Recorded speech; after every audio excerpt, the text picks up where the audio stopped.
Cartoon cartoon TV. की बात है, एक महान राजा रहता था। उसे एक नई भूमि पर एक नया साम्राज्य बनाना था। खूब मेहनत से अपने लोगों के साथ बहुत लंबा सफर तय करने के बाद ही उन्हें ये नई जमीन मिली थी। राजा उस जमीन को देखता है। वो जमीन उनके नए घर में तब्दील होने वाली थी और वो वहाँ एक आलीशान महल बनाना चाहता था। मेरे दोस्तों, हम यहाँ रहेंगे और अपना महल बनाना शुरू करेंगे। हमें फुर्ती और कुशलता के साथ यहाँ काम करना है। मेरे सिपाहियों का आदेश सुनो। ये तुम्हें दिशा दिखाएंगे। सभी लोग अपने रहने के लिए टेंट बनाने लग गए। राजा के सिपाहियों ने राजा के लिए टेंट लगाया जिसमें वो बैठ सके।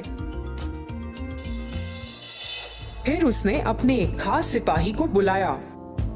सिपाही, मुझे ये महल जल्दी बनाना है। हमें फुर्तीले कर्मचारी चाहिए। हमारी इस नई जमीन के पास पानी नहीं है। एक तालाब है मगर वो बहुत दूर है। मुझे कुम्हार की जरूरत है जो मिट्टी के घड़े बना सके।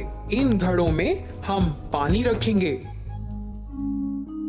मेरे राजा, ये तो बहुत कठिन है और इस पूरे राज्य में बस एक ही कुम्हार है जो मिट्टी के घड़े बना सकता है। कुछ नहीं होता, उसे बस जल्दी काम करना है और 100 घड़े बनाने हैं जिसमें रोज पानी भरा जा सके। इस किले को बनाने के लिए हमें बहुत से पानी की जरूरत होगी। जाओ, उसे ढूंढो और यहाँ लेकर आओ। उन सबके बीच एक आदमी था जिसका नाम राजेश था। वो एक कुम्हार था।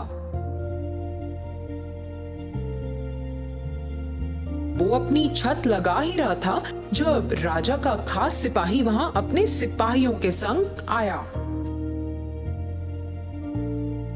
राजेश, राजा का बुलावा आया है। तुम्हें इसी वक्त हमारे साथ चलना पड़ेगा। जी, क्या मुझसे कोई गलती हुई है? नहीं, वो तुमसे कुछ खास काम के बारे में बात करना चाहते हैं। चलो हमारे साथ। जैसे वो वहाँ से निकले, राजेश बहुत घबरा रहा था। वो कभी भी राजा के सामने नहीं गया था और सोच में पड़ गया था कि राजा को उससे क्या काम है। वो तो एक आम कुम्हार था। राजेश राजा के टेंट में गया और राजा के सामने उसने सर झुकाया। राजा जी, आपने मुझे बुलाया। मैं आपकी क्या सेवा कर सकता हूँ? मैंने सुना है कि तुम घड़े बनाते हो। जी राजा जी। मैंने ये भी सुना है कि इन सब लोगों में तुम एक ही हो जिससे अच्छे घड़े बनाने आते हैं। मेरे पास तुम्हारे लिए एक काम है और तुम अपना सारा हुनर इसमें लगा दो, मगर सबसे जरूरी है फुर्ती। देरी मत करना और मुझे निराश भी मत करना। अब जाओ, काम पर लग जाओ। मगर राजा जी। राजेश को टेंट के बाहर लेकर जाया गया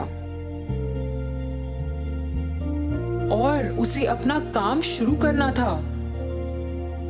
उसे बोलने का या अपनी चिंता प्रकट करने का मौका भी नहीं दिया गया। इसमें तो बहुत समय लगता क्योंकि वो अकेला था। उसने अपनी चिंता को भुलाकर घड़े बनाना शुरू किया। ये काम बहुत लंबा था।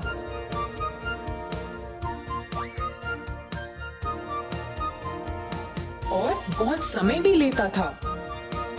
उसने बस 2 घड़े ही बनाए थे कि सूरज ढलने का समय हो गया और सब सोने को जाने लगे।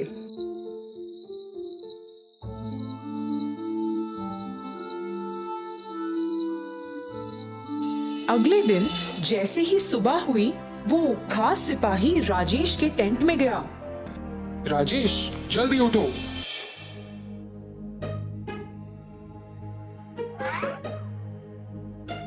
और काम करना शुरू करो। हमें आज ही 100 घड़े चाहिए। कर्मचारियों को अपना काम शुरू करना है। मगर मगर साहिब 100 घड़े? एक सिपाही से सवाल मत करो। राजेश अब बहुत परेशान हो गया था। वो एक दिन में 100 घड़े नहीं बना सकता था। उसने जल्दी से चिकनी मिट्टी मिलाई और घड़े बनाने का काम शुरू किया। आधा दिन बीत गया था और कर्मचारी उसके पास आकर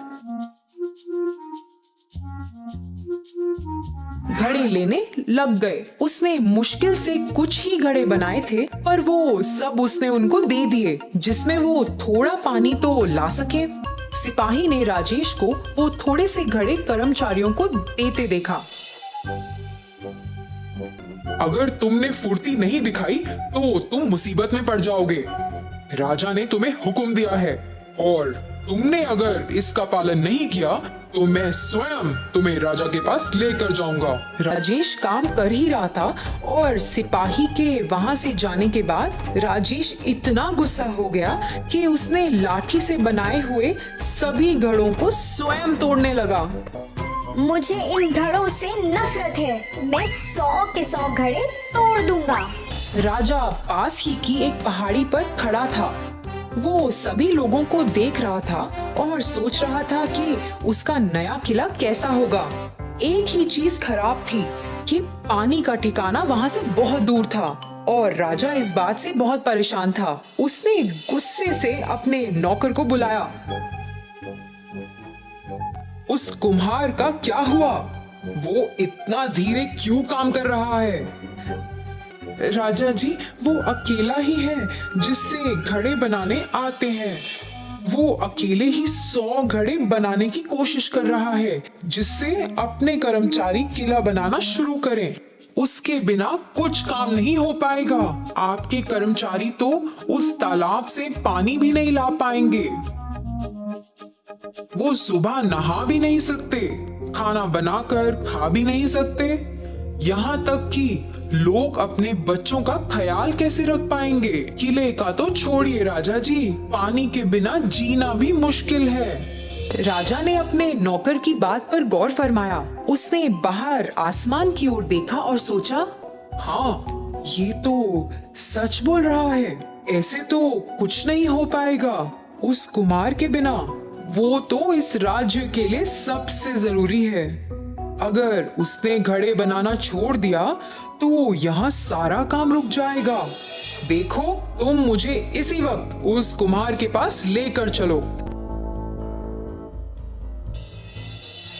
राजा उस कुम्हार के पास गया जो घड़े बना बना के पागल हो गया था। वो सभी घड़े बहुत कमजोर और सही आकार के भी नहीं थे, क्योंकि वो बहुत फुर्ती से बना रहा था। कुम्हार, अभी अपना सारा काम छोड़ो और यहाँ आओ। तुम्हारा नाम क्या है? राजेश जी, राजा जी, राजेश। मुझे पता चला कि तुम्हारा काम बहुत कठिन है। मुझे माफ कर दो, मेरे सिपाही तुम्हारे साथ बहुत कठोर थे। मैं जो भी इस राज्य के लिए बनाना चाहता हूँ, सब तुम पर निर्भर है, क्योंकि तभी पानी का इंतजाम हो पाएगा। राजा जी, मैंने बहुत कोशिश की, मगर अकेले मैं नहीं कर सकता। मैंने आपके सिपाहियों को समझाने की बहुत कोशिश की, मगर असफल हुआ। परेशान होकर तो मैंने स्वयं अपने घड़ों को तोड़ भी दिया था। क्या मैं कुछ बोल सकता हूँ? हाँ, कहो। मुझे 50 आदमी दीजिए, मैं उन्हें स्वयं घड़े बनाने सिखाऊंगा। आपका किला झट बन जाएगा और हमारे पास काफी पानी भी होगा। ये घड़े बनाना बहुत जरूरी है।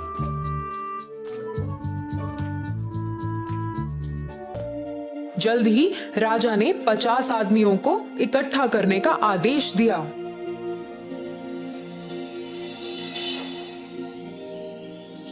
हफ्ते बीत गए और राजेश ने 100 घड़े उन 50 लोगों की सहायता से बना दिए और और किले का काम भी शुरू हो गया था और काम बहुत फुर्ती से हो रहा था। राजा राजेश से बहुत खुश थे। आखिरकार किला बन चुका था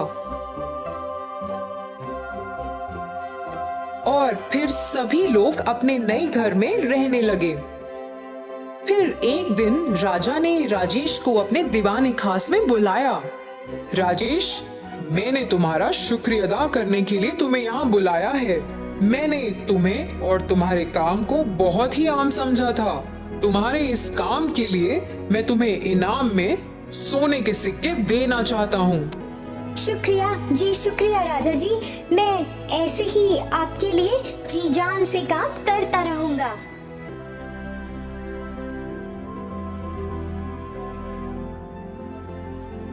तो बच्चों, इस कहानी से हमें ये सीख मिलती है कि हमें हमेशा उन लोगों या चीजों को सबसे ज्यादा महत्व देना चाहिए जो हमारे लिए सबसे जरूरी है।